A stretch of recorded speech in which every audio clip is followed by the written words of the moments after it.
জীবনে অনেক কঠিন সময় পার করছি, তবে এখন যে সময়টা পার করছি সেটা কখনো কল্পনাও করতে পারিনি। জীবন এতটাও নিষ্ঠুর হবে ধারণার বাইরে ছিল।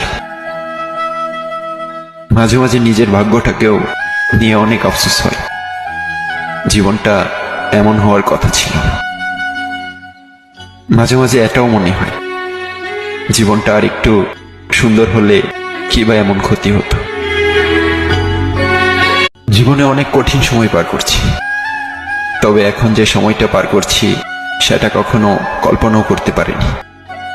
জীবন এতটাও নিষ্ঠুর হবে ধারণার বাইরে ছিল। মাঝে মাঝে নিজের ভাগ্যটাকেও নিয়ে অনেক আফসোস হয়। জীবনটা এমন হওয়ার কথা ছিল না। মাঝে মাঝে এটাও মনে হয় জীবনটা আর একটু সুন্দর হলে কি বা এমন ক্ষতি হতো।